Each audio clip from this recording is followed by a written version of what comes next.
Bonjour à tous et merci de toujours vous informer sur RTI2.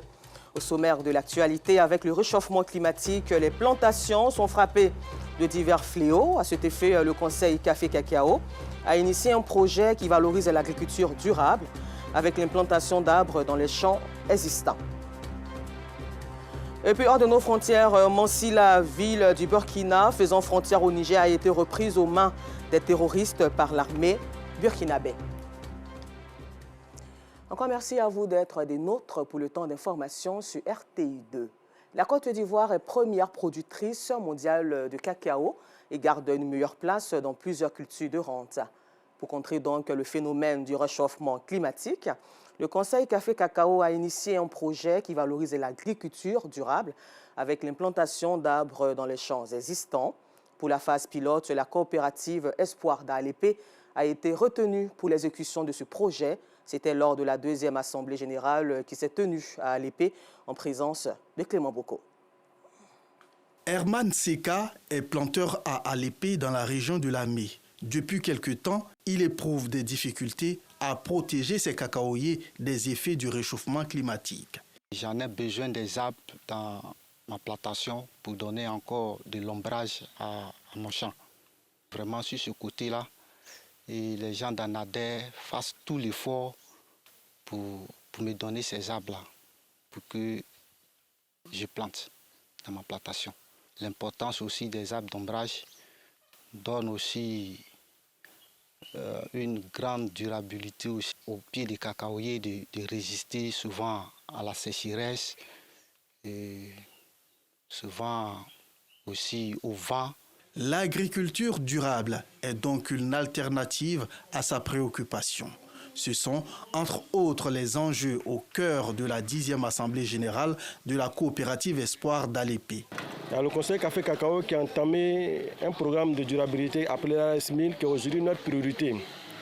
Dieu merci, nous sommes parmi les coopératives sélectionnées pour la phase pilote et nous allons mettre l'accent dessus pour cette 10e Assemblée générale. Mobiliser beaucoup nos planteurs pour pouvoir faire face à ce nouveau défi qui arrive à nous.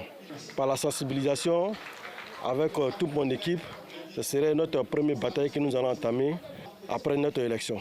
Les participants encouragent l'initiative. J'ai 5 hectares de cacao. Et quand je récolte, je touche 3 tonnes. Je peux dire que le travail de cacao là, c'est bon. C'est bon pour les femmes, c'est bon pour les garçons aussi. Depuis sa création en 2014, la coopérative Espoir d'Alépé compte 16 sections et revendique plus de 3500 membres. Pour la campagne 2022-2023, elle a pu collecter auprès de ses producteurs plus de 1000 tonnes de café et plus de 6000 tonnes de cacao. En société, à l'occasion de certains événements musulmans, des fidèles saisissent l'opportunité pour se faire des bénéfices. Une initiative qui est du goût de certains clients qui parviennent à s'offrir des marchandises difficiles d'accès. Voyons le cas de la communauté musulmane Mouride avec Yacouba Koulibaly et Assitan Diarra. Commune de Koumassi. Pendant que les fidèles musulmans sont en un recueillement spirituel, à l'occasion de leur rendez-vous annuel, certains saisissent l'opportunité pour faire du commerce et réaliser du profit. Kara lui propose des chaussures, des chapelets et du café. C'est une rencontre qui est bonne pour le business. À chaque fois, récemment, on vient le café, nos marchandises. Et puis comme il y a du monde, quand on vient vraiment s'asseoir. La concurrence entre les différents commerçants fait rage. Chacun y va à sa manière. Pour faire les dégustations en vendant les différents types de café. Il y a le café Touba, le café Moulu et les capsules du café Touba. Les gens viennent goûter en même temps et ils demandent le prix. C'est une bonne occasion pour notre business. Certains n'hésitent pas à s'offrir des marchandises, surtout tout ce qui est nécessaire à une élévation spirituelle. Les services sont appréciés par certains fidèles. C'est une activité mouride. On est venu trouver nos parents, ils sont là, vendent quelque chose qui nous plaît. Ça a quitté au Sénégal pour venir ici. Là, ça va être l'occasion. Au lieu qu'on parte au Sénégal, on paye ici. Vraiment, ça nous fait plaisir. Au-delà du caractère religieux, les grands rendez-vous des communautés musulmanes demeurent une occasion pour certains fidèles de réaliser des profits dans le cadre de leur business. Un reportage plutôt commenté par Guy Michel Ablé. Toujours en société, le quartier Mokéville, dans la commune de Grand Bassam, a célébré l'inauguration de son premier terrain synthétique. Ce terrain est le fruit d'une collaboration privée-publique avec la municipalité de la ville. Et premier projet, notre reporter Fedana Io a pris part à cette cérémonie d'inauguration et son reportage est commenté par nous Sangaré. Grand Bassam renforce ses installations sportives. Le maire Jean-Louis Moulot a procédé à l'inauguration officielle du premier terrain synthétique de la ville. Nous mettons à disposition des populations du quartier de Mokéville un terrain de football synthétique qui est le premier du genre à Grand Bassam. C'est un terrain qui répond aux normes les plus exigeantes en matière de terrain synthétique et qui fera l'objet d'un entretien régulier. Le sport participe de l'épanouissement des populations, permet d'occuper également sainement la jeunesse, particulièrement dans cette période de vacances. Et je me réjouis de ce que le partenaire premier, au-delà de la mise à disposition de l'infrastructure, en assure l'entretien, la maintenance, mais aille plus loin en mettant à disposition plusieurs fois par semaine des entraîneurs pour renforcer les capacités et détecter les compétences, des talents parmi les jeunes de la ville de Grand Bassam. Le directeur du projet rassure de la bonne qualité du terrain ainsi que de son ouverture au public.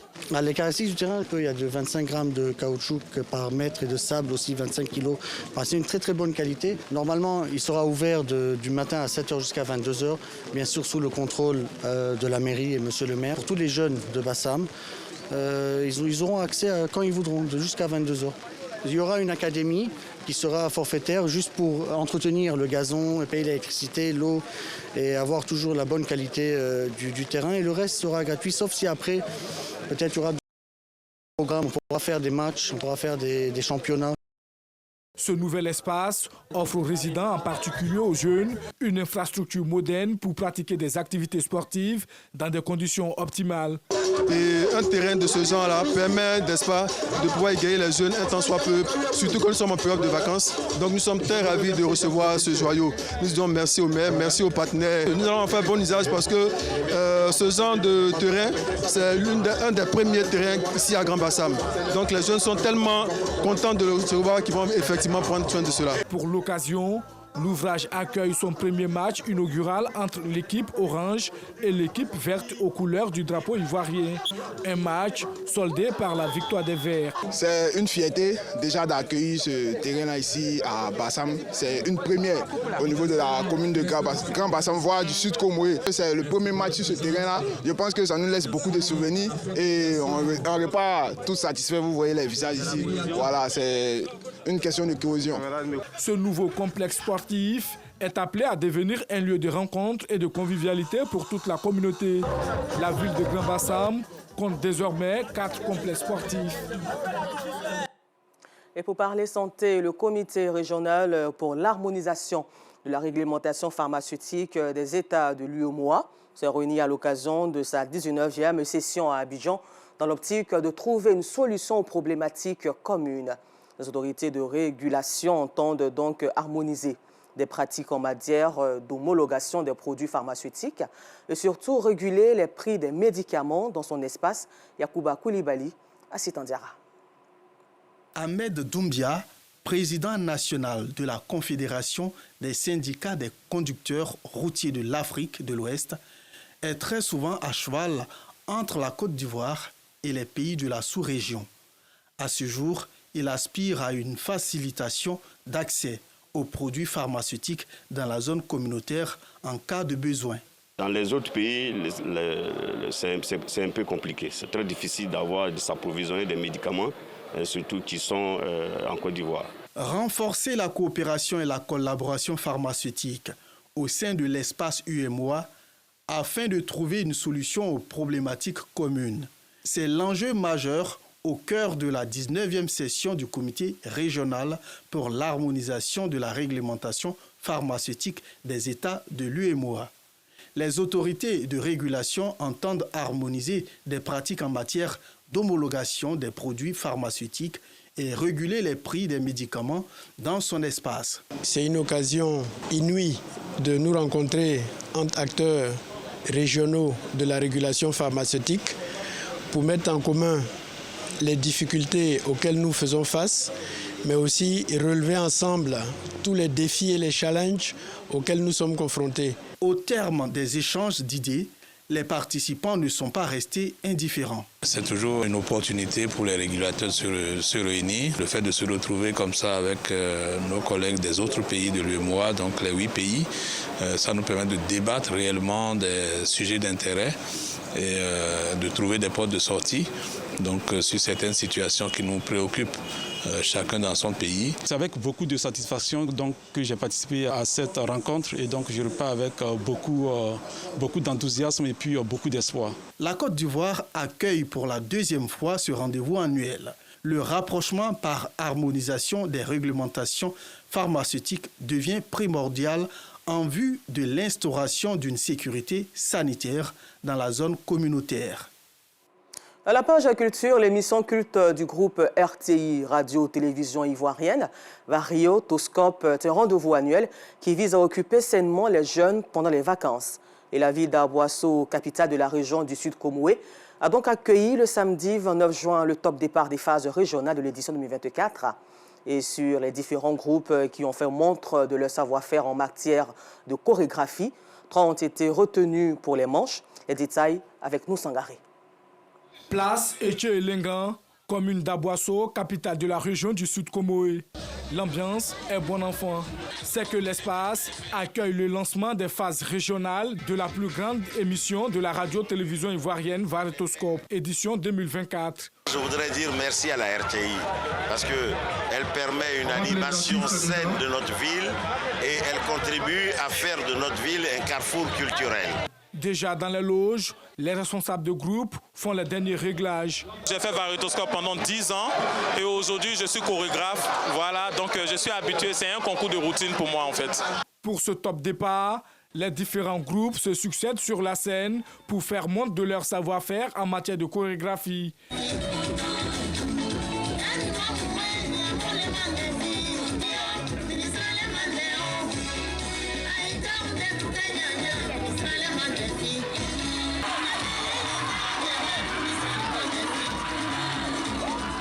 À l'issue des différentes prestations, le groupe Amamouébia d'Aboasso, vainqueur de l'édition 2023, obtient le premier ticket pour les manches éliminatoires à Abidjan.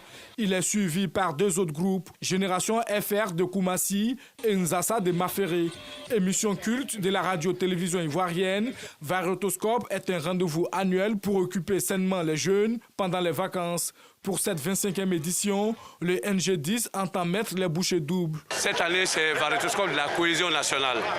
Et avec l'apport du ministère de la Cohésion, nous allons essayer de sensibiliser les Ivoiriens, surtout les jeunes, à la cohésion nationale parce que nous sommes à une année très importante, vous le savez, et que la cohésion doit être aujourd'hui l'élément primordial pour faire avancer notre pays. Nous pensons que nous allons monter cette année en puissance encore pour que les 6000 personnes qui étaient là à la finale l'année dernière soient encore plus nombreux parce que nous allons aller au Palais de la Culture et nous promettons un spectacle que les gens n'ont pas. Il y a 20 groupes qui vont donc être retenus à l'issue de ces éliminatoires et puis les 20 groupes vont se retrouver en 4 manches de 5 au Palais de la Culture. Ensuite, on aura 2 demi-finales plus la finale. Après l'étape d'Aboasso, l'équipe de production de l'émission Variotoscope va se rendre dans les villes de Guiglo, de Korogo, de Miyagi et d'Ara. Vive donc la cohésion nationale à travers la culture ivoirienne. Nous vous le disions en titre, au Burkina Faso, près de la frontière nigérienne.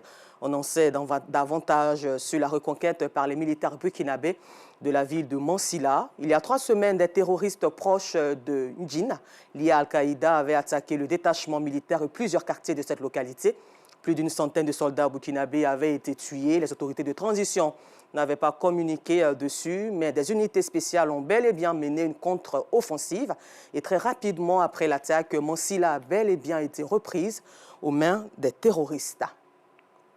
Et la lutte contre le terrorisme se poursuit au Tchad. L'armée a annoncé hier lundi 1er juillet avoir éliminé 70 terroristes et détruit 5 campements et une base dans la région du lac. Les factions héritières du groupe terroriste Boko Haram continue de s'y affronter et de s'en prendre aux civils. Selon l'état-major général des armées, il s'agissait de l'opération militaire menée par un commando de la force d'intervention rapide, FIR, une unité d'élite récemment créée, mais dont l'existence est pour la première fois rendue publique. Et puis nous terminons ce temps d'information en Haïti où l'UNICEF s'alarme depuis ce lundi du déplacement de quelques 300 000 enfants, soit plus de la moitié de 600 000 personnes, forcées de fuir leur résidence habituelle en raison de la violence des gangs. Beaucoup de ces enfants sont par ailleurs soumis à des agressions sexuelles, à l'exploitation et à des abus. Encore merci à vous de nous avoir suivis et bonne suite de programme sur RTI2.